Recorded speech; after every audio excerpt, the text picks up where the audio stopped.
Thank you for the kind introduction, Mr. Wong, and thank you all for coming this morning, and I appreciate the invitation to speak at this conference from Integer.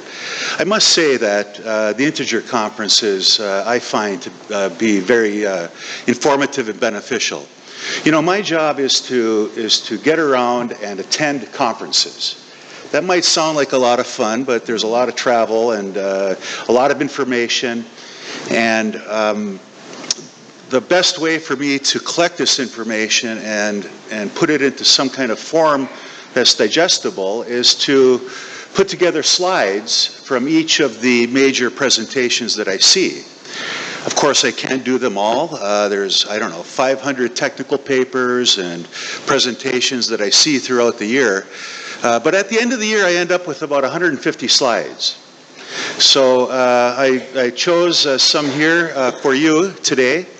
I'm not going to be able to cover everything that you might be interested in. I also have a lot of information in this presentation, and I'm not going to talk about it all. So just sit back, relax, take in the presentation, look at it on your own as it's available on the website in its entirety. And please get back to me if you have any questions on any of the information, or if you want any of the references.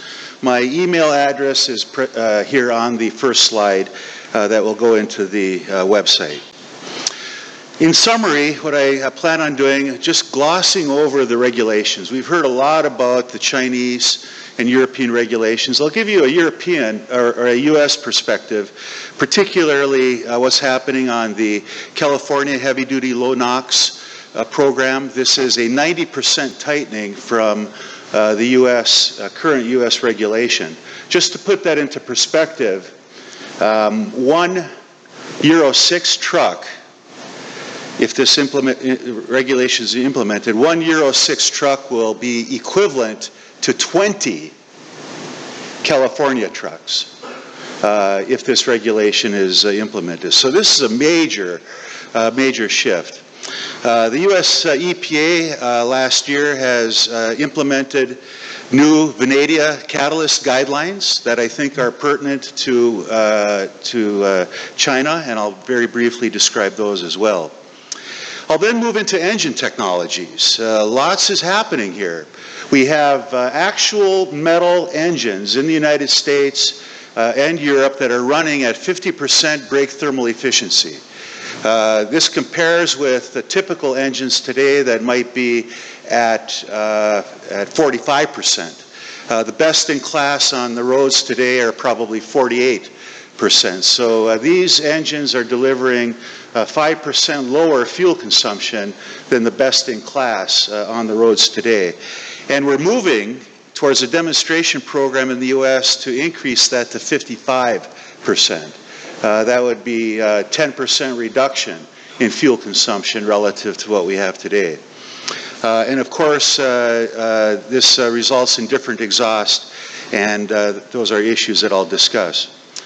I'll move into NOx control. Of course, my industry, the catalytic converter industry, is moving very concertedly into improving SCR catalysts, and it's really very impressive compared to what we had in the past. We might be in our 5th generation and getting a lot of progress, and I'll give you some sense of what that might mean.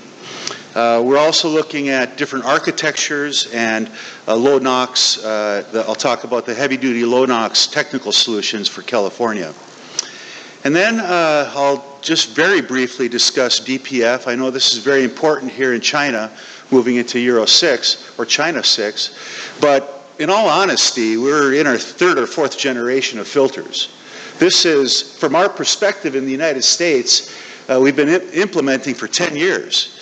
And we've seen iteration and iteration and iteration again of these filters, with the latest one being integration of SCR catalyst on the filter itself to give more compact packaging and better performance.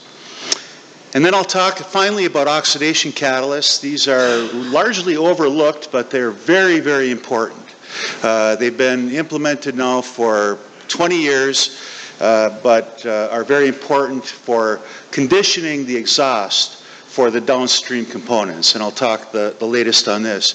And I think one of the more significant advancements in the last year on oxidation catalyst is on methane. Methane is very difficult to oxidize. The best catalysts that we have today are perhaps 350 to 400 degrees light-off temperature, oxidation of the methane. And now I'll show you some laboratory results on a realistic catalyst that are dropping this down to 250 degrees, a 100 to 150 degree decrease in the light-off temperature, just simply by doing good technology and science. Very quickly on the regulations, I'm not going to talk at all about this because you've already seen it. I just put it into the presentation for completeness, so you have a reference that you can go to. It discusses the criteria pollutant and CO2 regulations in major markets around the world. There was a more complete description of this given yesterday, so we'll pass on that. On the California, they're looking at 80 to 90% NOx reductions, dropping down to perhaps the 20 milligram, 25 milligram per kilowatt hour level on the maximum NOx regulation on the certification test cycles. But now we have a new president and a new EPA. The EPA needs to give California a waiver on these regulations to enforce them. And this looks more and more in doubt as we proceed. But California is looking at implementation in 2023, 2024, and to implement, they don't need to enforce it, which is kind of strange, but they only need the waiver to enforce it. And we will have 2 presidential elections between now and implementation. So California is thinking that there will be a more friendly EPA going into the future and are proceeding with this. They're looking at the whole regulation, OBD, test cycles, in-use verification, limit values, and they want real-world reductions. Now, the status that we're at right now is that they're developing technical information. Is this feasible? And if so, what are the compromises? And all of this is now right in the last third of testing, and I'll give you some insights onto where we are later. We always hear about the trade-off between CO2 and NOx.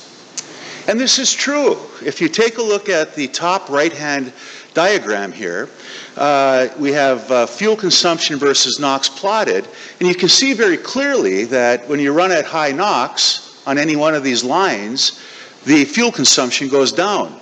However, each of these lines represents individual architectures. So on any individual architecture, you do have that relationship. But when you take these as an aggregate, as you collect them all together, you have the lower left-hand chart, which shows that, again, this is CO2 versus NOx. On the left-hand side, in the United States, in actual certification data, we have seen a decrease in NOx and a decrease in CO2.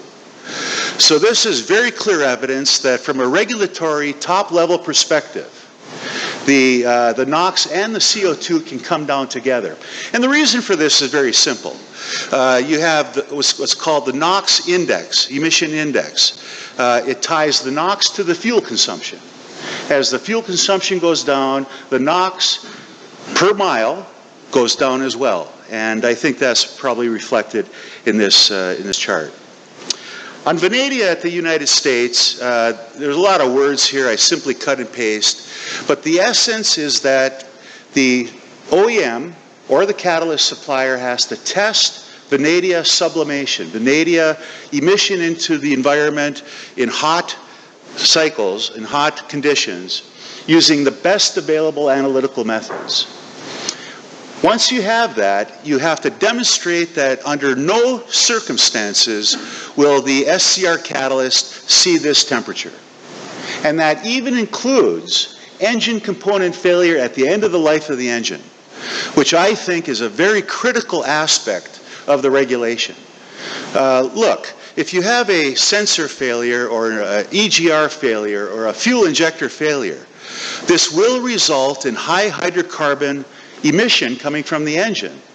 And if the engine is operating under low load conditions, these hydrocarbons can collect in the system and oxidize with a very high temperature exotherm and result in very high exposure of the SCR catalyst to this temperature. And I think if we're all honest with ourselves and look at engines and trucks as they go through their life, there are engine failures throughout the whole life of the engine that result in this kind of a possibility. So the U.S. EPA and now the MEP here in China are adapting this type of a benchmark. We've heard about the heavy-duty regulations. Again, this is another summary of what we currently have here. I'm not going to go through the details here.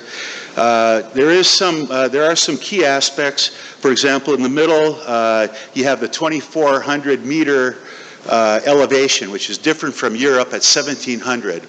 The air is thinner at these altitudes and the exhaust temperatures can get very high under high load conditions. So this is a different baseline than what we have in Europe. And this can present issues in thermal exposure of the SCR catalyst. In fact, we've seen, running our own tests, temperatures, high load in these elevated plateaus here in China exceeding 550, 600 degrees in normal operation. So active engine methods may be needed to reduce this. This maximum engine out NOx emission, 500 ppm 95% of the time, is something new and needs to be looked at. We're looking at conformity factors and others that will follow the European protocol. The U.S. EPA, we just heard an excellent presentation from Dr. Civitas on the European Union approach. We have a different approach in the United States. We have a mandate, first of all, and the mandate is twofold. It's on the engine and on the vehicle. And that's shown in the lower right-hand chart here, where the blue represents the phase 1 reductions. We're implementing that one this year, the last stage.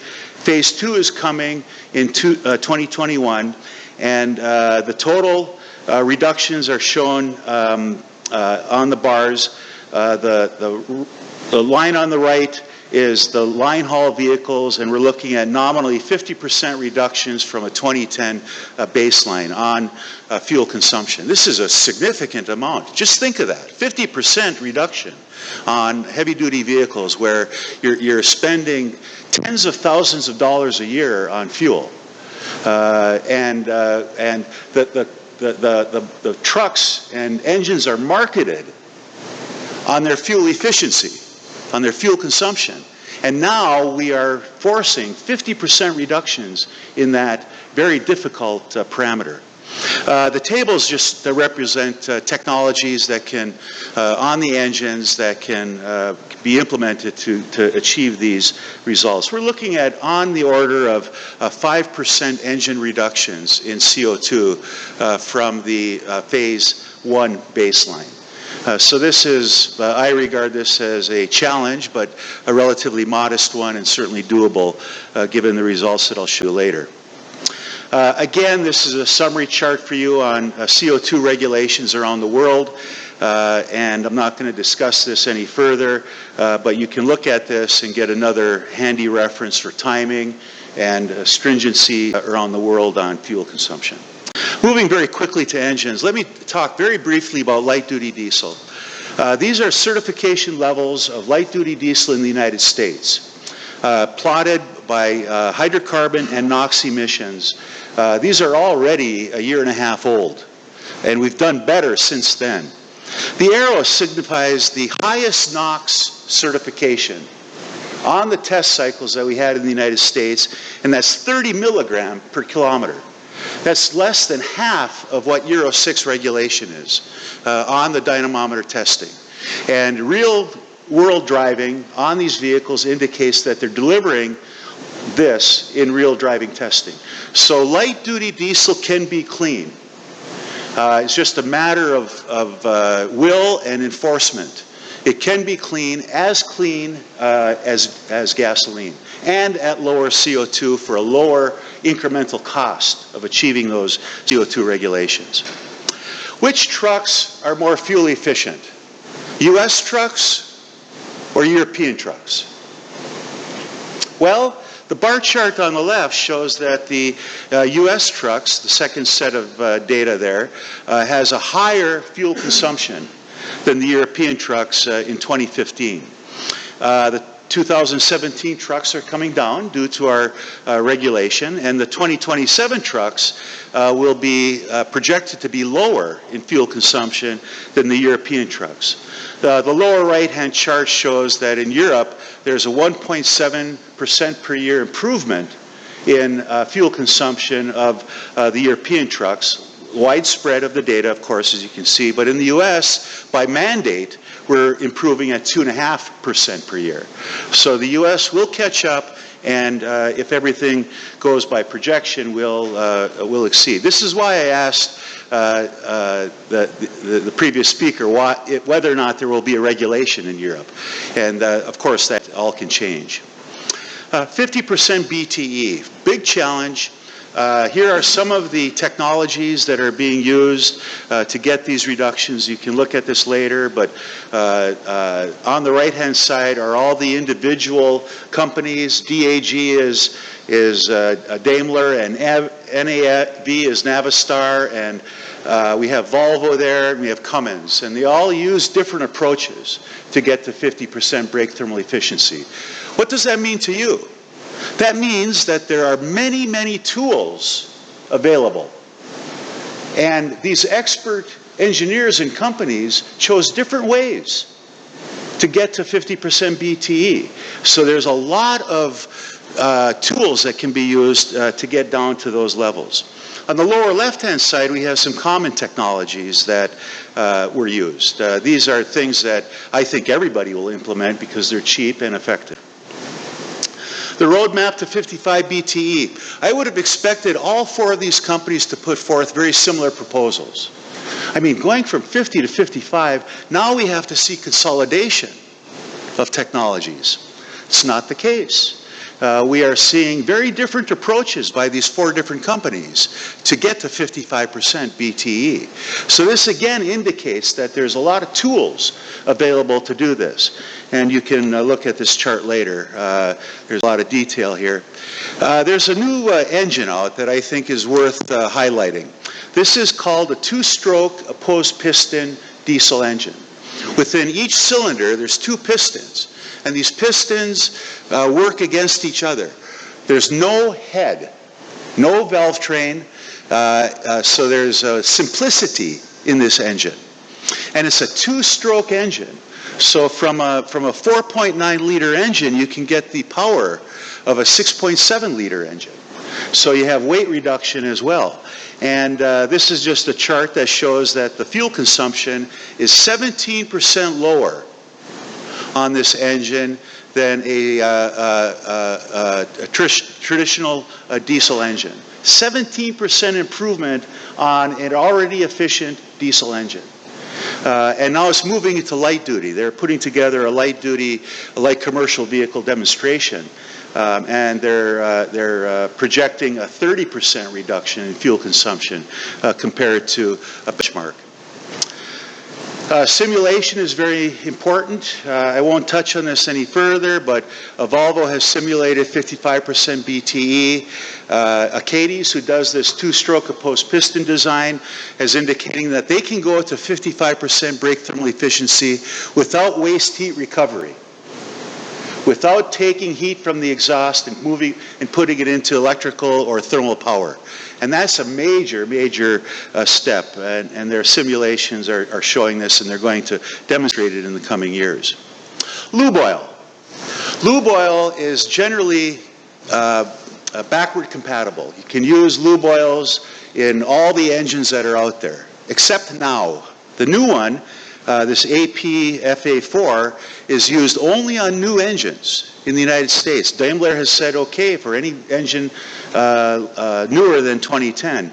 Bar graphs on the chart show the advantage of this. It's about 0.5% fuel consumption reduction, just from the lube oil and better friction reduction.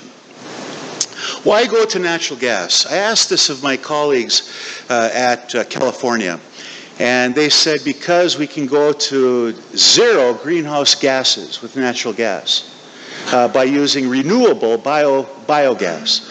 And these charts here show the efficiency of going to biogas.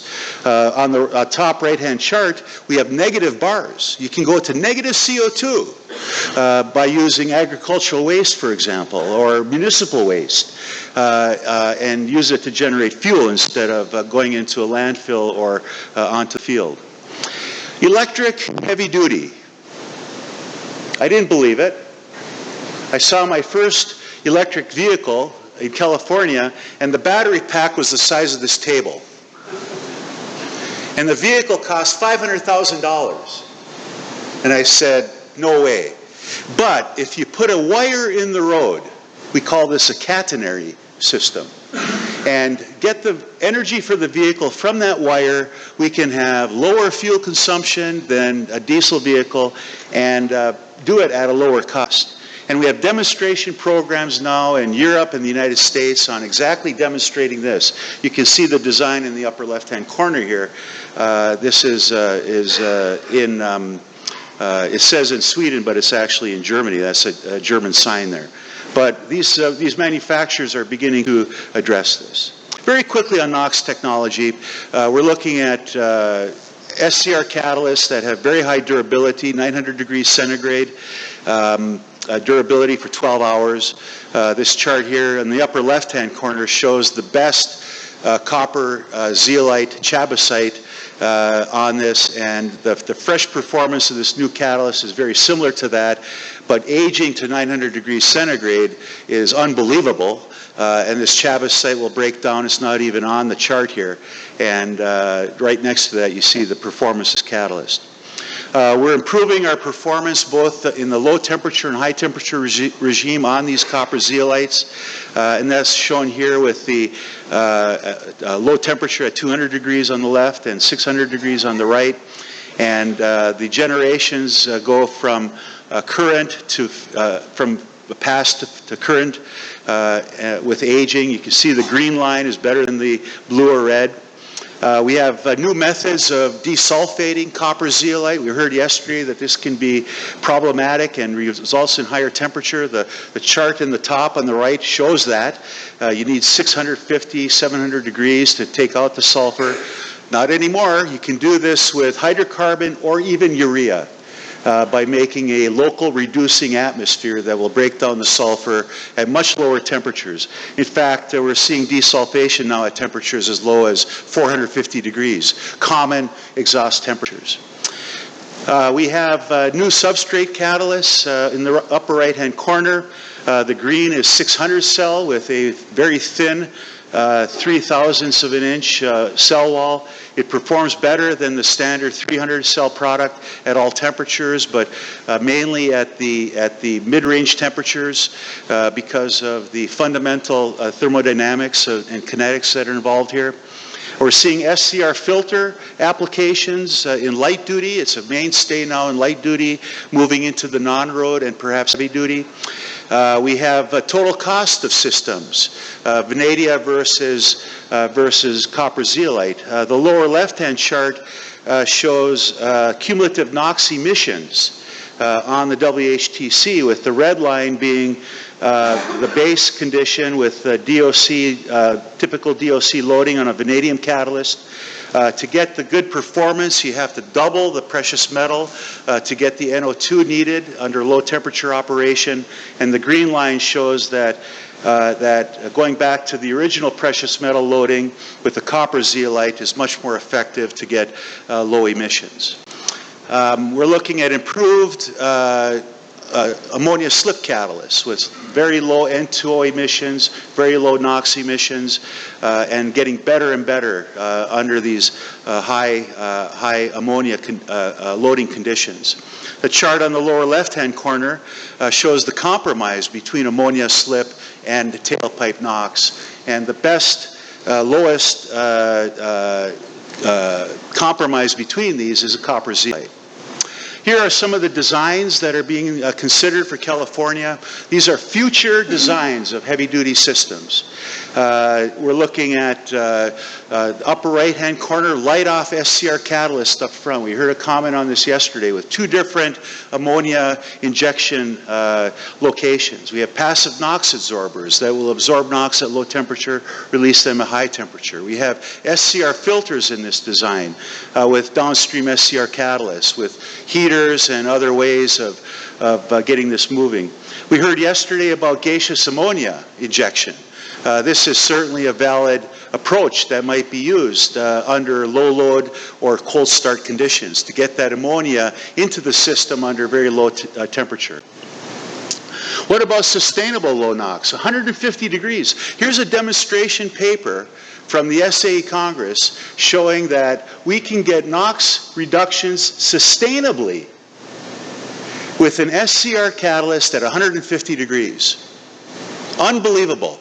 The upper left-hand corner shows iron zeolite formulations that are very high efficiency if you can get the NO2. You get the NO2, upper right-hand corner, by putting the DOC in a pre-turbo position. The temperatures are 100 degrees hotter than post-turbo, and you can get the NO2. Once you get the NO2 in the catalyst, you now have a high-efficiency SCR system. You have to get the ammonia. You can use gaseous ammonia, or in the lower left-hand corner, you fumigate ammonia using an electrostatic method to vaporize the ammonia. So all these things are being looked at and evaluated. And we have urban test cycles, very common here in Beijing. And out of the chute, we're getting 60% NOx conversion, and this is going to improve, probably get up to the 80 or 90% with all of these developments I just shared with you. On DPF, we have an RF sensor, radio frequency sensor. It sends radio signals through the DPF, and we can apply what the soot loading is real time on the filter and generate it accordingly. We heard about the pulse regeneration filter method yesterday from my colleague, Mr. Gabrielson from Haldor Topsoe. Very innovative process. You drop the temperature low to get the NO2 helping you and maintaining the thermal condition of the filter. Very interesting. It saves fuel. Here's a table on the right-hand side showing half of the fuel consumption as the traditional method. You can look at this later. My colleague summarized the two different filter regeneration methods, low temperature method on the left, maintaining 450 degrees centigrade, using the NOx and PM relationship for high NO2. On the right-hand side, the right bar chart, or the middle chart, is the high temperature method for urban application, heating the exhaust up to 650 degrees. And the upper right-hand chart is a show of promise. We're looking at full useful life of a DPF going all the way to 1 million kilometers without having to clean the filter. This is within line of sight now for us in the filter industry. So stay tuned, more is coming later. We have SCR filter regeneration, new catalyst architectures that can make use of the NO2 that we could not use before because of the way the catalyst is designed on the filter. Finally, moving to the DOC, look at this design, upper left-hand corner. Silica on the inside, zirconia shell on the outside. We're getting light off with this catalyst down at temperatures as low as 250 degrees, 200 degrees in the presence of CO. This will be needed for future combustion strategies that may be coming within about 10 years. Here's the ammonia oxidation catalyst, upper right-hand corner, that red line furthest to the left, shows a T50 light-off temperature of 230 degrees centigrade. Really quite phenomenal. And you look at the composition of this. It's palladium, platinum, ZSM-5, zeolite, and titanium. All of these components are or have been in the exhaust in start of production. So they all are known to survive in the exhaust and have the durability and sulfur tolerance and other tolerance that is needed. So stay tuned for this. This, I think, is a very important development for natural gas vehicles. So, wow. We've been through a lot here. I apologize for running over, but this is the same summary slide that I presented earlier. I apologize, Mr. Chairman, for running over a few minutes.